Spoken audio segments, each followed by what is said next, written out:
حضرت محمد بن ابو بکر رضی اللہ تعالیٰ عنہ فرماتے ہیں، کہتے ہیں کہ میں حضور کے ساتھ ایک جنگ پہ گیا تو واپس ہم آ رہے تھے تو اس جنگ میں بڑی فتح ہوئی.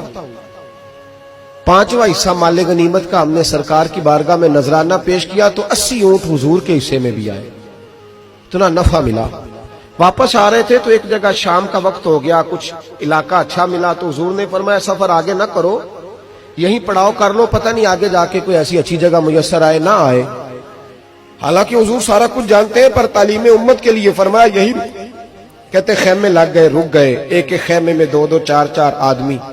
فرماتے میرے خیمے میں حضرت محمد بن ابو بکر جناب ابو بکر کے صاحبزادے تو میرے خیمے میں جو صحابی تھے نا وہ بڑے موٹے تازے تھے، بڑے وجود ان کا بسطۃ فی العلم والجسم، موٹے تگڑے.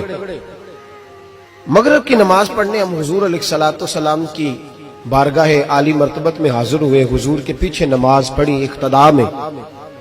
کہتے نماز مکمل کر کے نا تو صحابی کا دل کیا میں دست بوسی کروں. اس زمانے میں لوگ لکڑی کے جوتے پہنتے تھے، کھڑاؤں کہا جاتا تھا.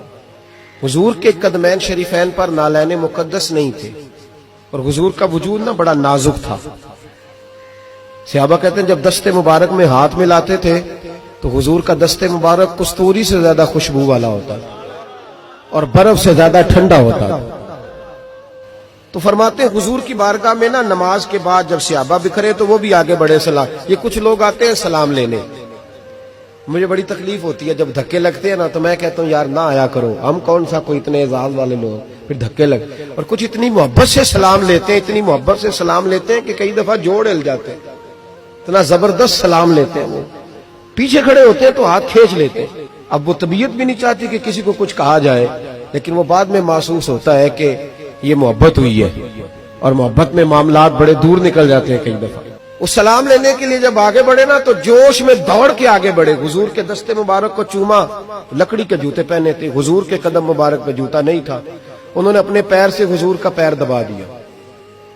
تو جو ہے میری بات پر، یہ باٹا کے جوتے پہننے والا جب کسی کا پیر دباتا ہے نا اور بندہ بھی تگڑا ہو تو ایک دفعہ سمجھ آتی ہے کہ کسی نے پیر دبایا ہے.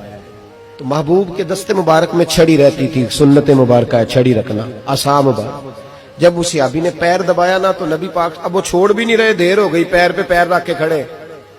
تو تکلیف محسوس کی، سرکار نے تو چھڑی پیٹ میں چبھائی، فرمایا یار میرا پیر تو چھوڑ دے. اب وہ پیچھے ہٹے تو بڑے پریشان ہوئے کہ یہ مجھ سے کیا ہو گیا، کانپنے لگے، رونے لگے. حضور نے فرمایا کوئی بات نہیں جاؤ. صحابہ نے بھی ذرا گھور کے دیکھا، محبوب نیچے بیٹھ گئے، اپنا قدم مبارک دبایا. حضرت محمد بن ابو بکر کہتے ہیں ہم اپنے خیمے میں ہم لوگ چلے گئے. عشاء کی نماز بھی حضور کے پیچھے پڑھی، پر وہ صحابی ساری رات سو نہیں سکے. یار یہ مجھ سے کیا ہو گیا، گرا جو ان کی نگاہ سے وہ سنبھل نہیں سکتا. میں نے حضور کو تکلیف دی، محبوب کو تکلیف دی. کہتے وہ تڑپنے لگے، رونے لگے.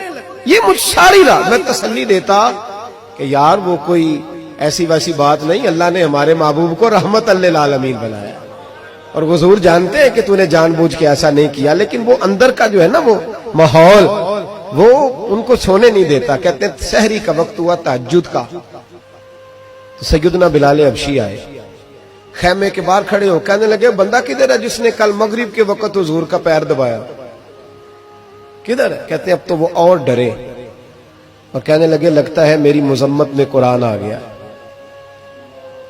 محبوب کی غیر ارادی بے ادبی بھی اللہ کو پسند نہیں.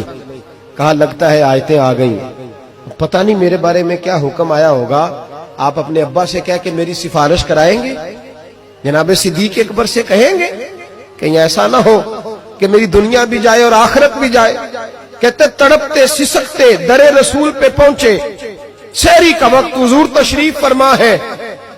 کہتے اب میں اور وہ منتظر تھے کہ کوئی ایسا حکم آئے گا، پتہ نہیں کیا بنے گا اور اس حکم کے معاملے میں پھر کہاں تک بات جائے گی.